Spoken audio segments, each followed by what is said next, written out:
चाहूँगी, लेकिन उससे पहले अभी वज़ीर दिफ़ा ख्वाजा आसिफ ने गुफ्तगू की है और उनका कहना है कि सदर मुमलिकत से अब उम्मीद रखते हैं कि कोई तनाज़ा खड़ा ना करें। क्या आइनी तरीक़ेकार मुकम्मल होने में अभी कुछ मराहिल बाकी हैं? देखें, जो आइन का आर्टिकल 243 है, उसकी ज़ैली शिक 3 है, वो ये कहती है कि सदर मुमलिकत वज़ीर आज़म की एडवाइस पर चीफ ऑफ आर्मी स्टाफ और chairman joint chief of staff का तकर्रुर करेंगे। अच्छा, इसी तरह आइन की एक और शिक भी है, जो कि आइन की शिक 48 है, जो ये कहती है कि सदर मुमलिकत जो कि एडवाइस वजीर आजम की जानिब से भिजवाई जाती है, 15 दिन के अंदर उसको रिकंसिडर करने का कह सकते हैं। और लेकिन साथ ही ये कहा गया है कि उस अगर रिकंसिडरेशन के बाद ये चीज आती है दोबारा से, तो 10 दिन के अंदर वो बाउंड हैं उस पर अमल करने के हवाले से। ये मामला तो आइन ये कह रहा है। जहां तक मामला है सदर मुमलिकत के इख्तियार का, वो इन 25 दिनों से आगे नहीं जा सकते। उन्होंने वजीर आजम की एडवाइस पर ही अमल दरामद करना होता है। आज जब काबीना का इजलास हुआ तो काबीना के इजलास में इस पहलू पर भी बात की गई कि जो गुज़िश्ता रोज इमरान खान साहब ने बात की थी। तो इसमें फिर इन तमाम चीजों का जायजा लेने के बाद जब इत्मीनान हो गया कि ये सदर की चूंकि बाइंडिंग है, वजीर आजम का चूंकि ये इख्तियार है और इसमें तमाम कानूनी तकाजे पूरे करते हुए एडवाइस जो है वो भिजवा दी गई है, जो अब से कुछ ही देर बाद ये अराइव कर जाएगी, लैंड कर जाएगी ऐवान सदर में। और ऐवान सदर में आने के बाद सदर मुमलिकत इसकी मंजूरी कब देंगे? वैसे तो सदर मुमलिकत इस तरह के जो मामलात हैं माजी में देखा जाए तो फौरी तौर पर मंजूरी हो जाती है, लेकिन जो सदर मुमलिकत कह चुके थे कि वो फौरन उस एडवाइस पर अमल करेंगे जब भी वजीर आजम की जानिब से उन्हें दी जाएगी। जावेद हुसैन ने हमें ज्वाइन कर लिया। जावेद, काबीना इजलास के हवाले से क्या तफसीलात हैं आपके पास? कुछ कानून साजी के हवाले से भी आज काबीना में बात होनी थी।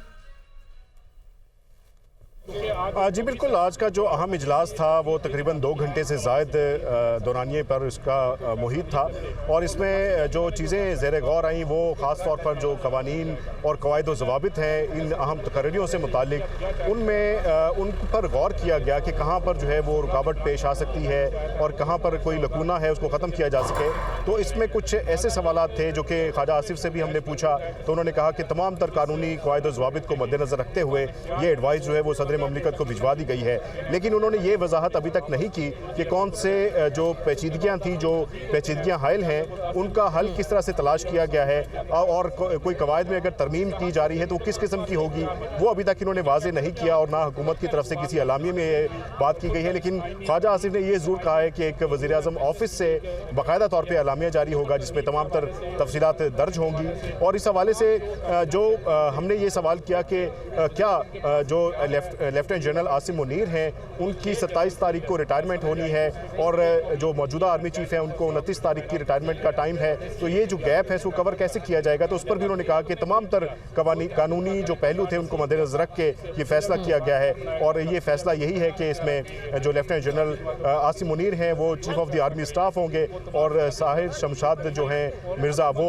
Joint chief of staff committee उनको मुकर्रर करने का फैसला किया गया है और इस हवाले से एडवाइस सदर मुमलिकत को भिजवाई गई है। ठीक है अदील, आपके पास वापस आऊंगी। बर वक्त बेहतरीन फैसला हो चुका है, अब इसके मुल्क की सियासत पर क्या असरात देख रहे हैं आप? मुल्क की सियासत पर और ओवरऑल जो मुल्क में एक इस वक्त एक स्टेबिलिटी की जरूरत है। इस वक्त जनरल आसिम मुनीर का आर्मी चीफ बनना बहुत ही अहमियत का हामिल है।